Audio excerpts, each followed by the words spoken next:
नमस्कार दोस्तों, कहानियाँ हमारे समाज का आईना होती है। समाज में हो रही घटनाओं को हमारे सामने उजागर करती हैं। हर कहानी हमें कुछ ना कुछ सिखाती है। सभी कहानियों में हमारे लिए कुछ सीख छिपी होती है।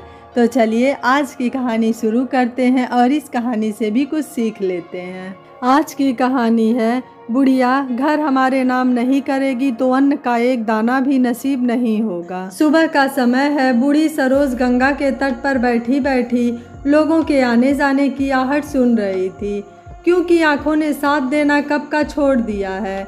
बूढ़ी अम्मा, ओ बूढ़ी अम्मा, नन्हे गोपाल ने अपनी मीठी सी बोली में आवाज़ दी। तुम कब से यहाँ से बैठी हो? गंगा घाट पर स्नान नहीं करना है क्या? कोई उत्तर न पाकर गोपाल नज़दीक आकर बैठ गया और बोला, ओ बूढ़ी अम्मा, मैं किनारे तक ले चलूँ हाथ पकड़कर? सरोज ने कहा, कौन हो बेटा तुम? मेरा नाम गोपाल है। मैं सुबह से देख रहा हूँ तुम ऐसे ही बैठी हो। तुम्हें गंगा स्नान नहीं करना है? नहीं बेटा, मैं बस ऐसे ही बैठी हूँ गंगा मैया के पास। तू जा अपना काम कर, मैं यहीं बैठी रहूँगी। क्यों, तुझे घर नहीं जाना बूढ़ी अम्मा? गोपाल ने बड़ी मासूमियत से पूछा। घर? मेरा घर? सरोज ने जैसे अपने आप से ही सवाल किया और अतीत की गहराइयों में कहीं गुम हो चली। गंगा मैया के तट पर बसा एक छोटा सा गांव बिशुनपुर, यहीं पर जन्मी पली बढ़ी थी सरोज। पूरा दिन गंगा की धाराओं में अटखेलियाँ करते हुए बचपन बीता तो माँ बाप ने कच्ची उम्र में ही ब्याह के बंधन में बांध दिया और अल्हड़ सरोज बहू बन ससुराल आ गई। सास ससुर बड़े ही सरल स्वभाव के थे। पति दया शंकर भी मेहनती था, इसलिए घर में रोटी दाल की कमी न थी। जीवन सुखपूर्वक बीत रहा था। देखते देखते 10 साल व्यतीत हो गए। अब सरोज 3 बच्चों की माँ बन चुकी थी और चौथा जल्द ही इस दुनिया में आने वाला था। क्या सोच रही है सरोज? दयाशंकर ने मुस्कुराते हुए पूछा। मैं सोच रही हूँ इस बार हमारे घर में बेटा आ जाए तो मेरे राम, लखन, भरत और शत्रुघ्न जैसे 4 बेटे पाने की हसरत पूरी हो जाए। सरोज, सच पूछ तो इस बार मैं लक्ष्मी की उम्मीद कर रहा हूँ। इस बार बेटी हो जाए तो हमारा परिवार पूरा हो जाए। कहते हैं कि बेटी माँ की सबसे अच्छी सहेली होती है। कुछ भी कहते हैं आप, मुझे तो बेटा ही चाहिए, सरोज ने तुनकते हुए कहा। अच्छा बेटा ही हो जाएगा, तू चिढ़ बड़ी जल्दी जाती है। इस बार भी बेटे का जन्म हुआ। सरोज फूली न समाई, उसको तो जैसे पंख ही लग गए थे। खुद को रानी महारानी से कम न समझ रही थी। समय अपने गति से आगे बढ़ रहा था। सुख दुख का जोड़ा होता है। धीरे धीरे दुख की छाया सरोज के घर पर छाने लगी थी। दयाशंकर बीमार क्या पड़ा, मुसीबतें तो जैसे मेहमान ही बन गई थी। एक तो कमाने वाला खाट पर लेट गया था, ऊपर से दवाओं का खर्च सो अलग। जमा किया धन भी कब तक चलता? जल्द ही भूखों मरने की नौबत आ गई। आखिरकार सरोज ही मेहनत मजदूरी करके अपना घर चलाने लगी। एक दिन लंबी बीमारी के बाद पति भी चल बसा। सरोज के कंधों पर 4 बच्चों और सास ससुर की जिम्मेदारी थी। वो दिन रात मेहनत कर अपनी गृहस्थी की गाड़ी खींच रही थी। जब भी निराशा होती 4 बेटों को देखकर ये सोचती कि जब ये बड़े हो जाएंगे तो वह बैठकर राज करेगी। इसी बीच उनके मोहल्ले में एक बच्चा अपने पिता के साथ रहने आया। 9-10 साल का होगा। माँ जन्म देते ही चल बसी। पिता हाट बाजार में लोगों को पानी पिलाकर 2 रोटी का जुगाड़ कर देता था और वो बच्चा मुरली सरोज के बच्चों के साथ खेलने कभी कभी घर आ जाता और सरोज ममता के 2 मीठे बोल बोल देती, खाने को कुछ दे देती। इतना ही बहुत था उस बिन माँ के बच्चे के लिए। फिर एक दिन मुरली अपने पिता के साथ दूसरे गांव चला गया और धीरे धीरे समय बीत गया। 20 वर्ष के अंतराल के बाद सब कुछ बदल गया था। सरोज अब बूढ़ी हो गई थी। आंखों से दिखाई देना भी बंद हो गया था। बेटों के घर बस गए थे। पोते पोतियों से घर भरा हुआ था। सरोज का देखा हुआ हर सपना पूरा हो गया था। बस वो रानी बनकर राज करने के बजाय बेटों और बहुओं के ताने सुन रही थी। आज बड़ी बहू का पारा फिर चढ़ा हुआ था। जोर जोर से चिल्लाकर अपने पति से कह रही थी, तुम्हारी माँ की खो अब मुझसे बर्दाश्त नहीं होती। जब देखो घर में खांस खांस कर बीमारियाँ फैलाती रहती हैं। अरे छोटे छोटे बच्चे हैं घर में, किसी को कोई रोग लग गया तो? मैं अगर गलत कह रही हूँ तो बताओ भला। तीनों देवरानियों ने हाँ में हाँ मिलाई।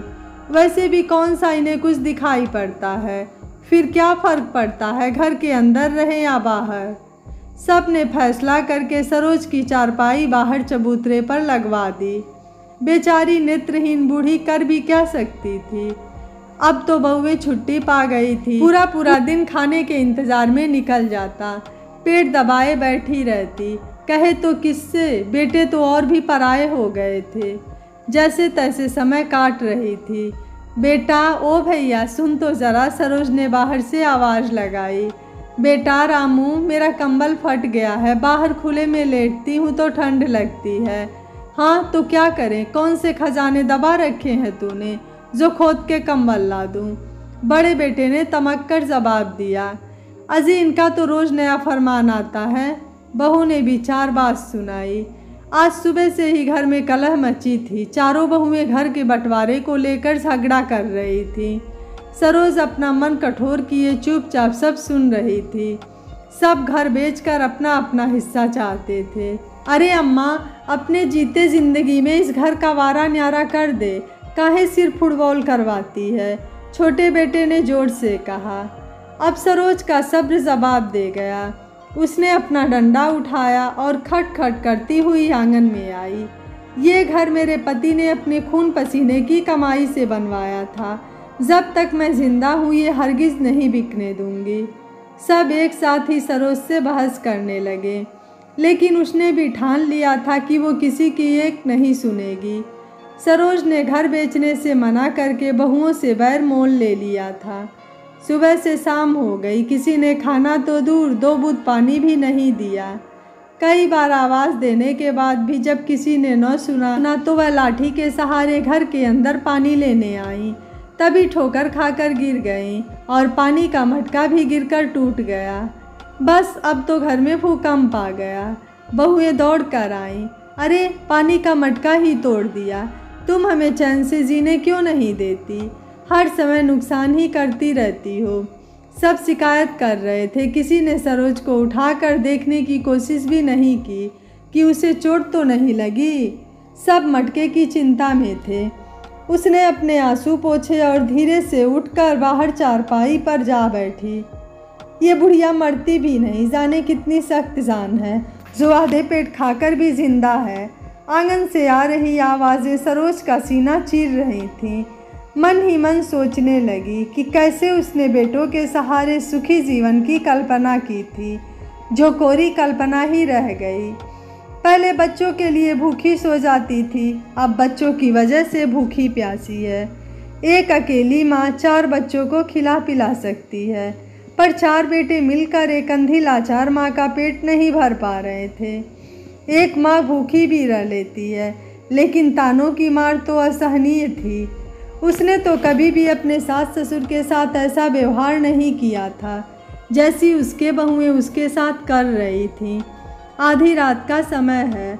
लाठी की खटखट की आवाज़ वातावरण में गूंज रही थी, जैसे कोई सड़क पर चला जा रहा हो।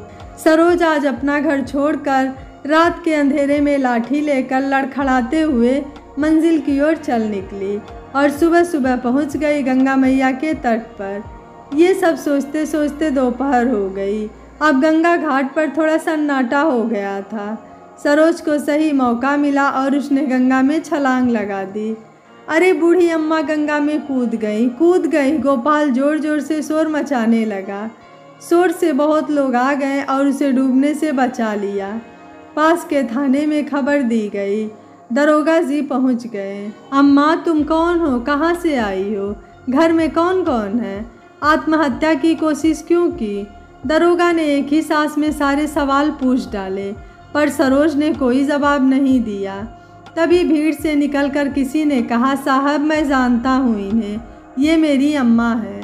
दरोगा जी ने 4 खरी खोटी सुनाकर कहा, अगर आज के बाद दोबारा ऐसा हुआ तो जेल में डाल दूंगा। अपनी माँ का ख्याल नहीं रखता है। चल माँ के पैर पकड़कर माफ़ी मांग और घर ले जा। दरोगा जी चले गए। उस व्यक्ति ने सरोज का हाथ पकड़कर कहा, अम्मा मुझे माफ़ कर दो। तुझ पर इतना अत्याचार हुआ कि तू जान देने को मजबूर हो गई और मैं दूर बैठा तेरा दर्द भी न जान सका। मुरली, तू मुरली है ना? सरोज ने हाथों से उसके चेहरे को छू कर पूछा। हाँ अम्मा, मैं तेरा वही मुरली हूँ जिसे तू बचपन में कुछ खाने को देती थी, प्यार से मेरे माथे पर अपना हाथ रखती थी। चलो अम्मा मेरे साथ चलो, वहाँ मेरा परिवार तुम्हें बड़े प्यार से रखेगा।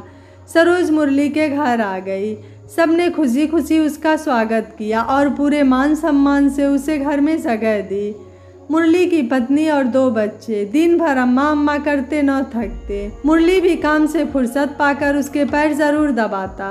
सरोज भी उसके साथ रहकर अपने दुख दर्द सब भूल गई थी। इतने सालों में उसके अपने बेटों ने कभी उसके बारे में जानने की कोशिश भी नहीं की थी, जबकि मुरली ने सब बातें उन्हें पहले ही बता दी थी।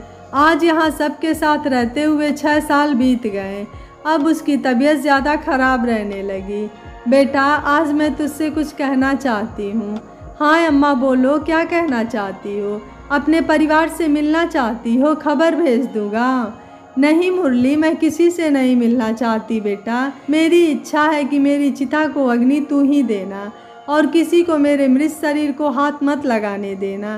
तूने जीवित रहते मुझे पार लगाया तो मरने के बाद भी तू ही मेरा क्रियाक्रम करना। ये कहते कहते उसका गला रूंध गया और आंखों से आंसू बह निकले, जो एक माँ की बेबसी बयान कर रहे थे।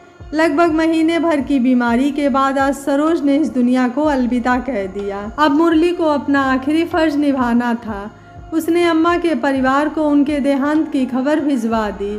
चारों बेटे परिवार सहित पहुँचे तो मुरली ने सबको अम्मा की अंतिम इच्छा बताकर कहा, मैंने आप लोगों को अम्मा के अंतिम दर्शन के लिए बुलाया है। बाकी उनके अंतिम संस्कार की पूरी जिम्मेदारी मैं ही निभाऊंगा। मुरली ने अम्मा की चिता को अग्नि देकर उन 2 मीठे बोलों का कर्ज उतार दिया जो अम्मा ने उससे कभी बोले थे। दोस्तों, माँ एक ऐसा शब्द है जिससे बच्चे का परिचय इस दुनिया में आने पर सबसे पहले होता है। इस शब्द की कीमत वह समझते हैं जिनके पास माँ नहीं होती है। जिनके पास माँ होती है वह उनकी कद्र नहीं कर पाते हैं। बच्चे के इस दुनिया में आने पर उसके लिए माँ क्या क्या करती है, इसको शब्दों में बयां करना मुश्किल है। और वही बच्चे जब माँ बूढ़ी हो जाती है तो उनको बोझ समझने लगते हैं। यह कितने शर्म की बात है। मुरली के पास माँ नहीं थी, उसने माँ शब्द की कीमत समझी और सरोज के मीठे बोल का कर्ज उतार दिया था। आपको सरोज जी का फैसला कैसा लगा, आप मुझे अपनी राय कमेंट बॉक्स में ज़रूर दीजिएगा। वीडियो पसंद आया है तो वीडियो को लाइक, शेयर एंड चैनल को सब्सक्राइब कर लीजिएगा। Thank you for watching. मिलते हैं अगली कहानी में।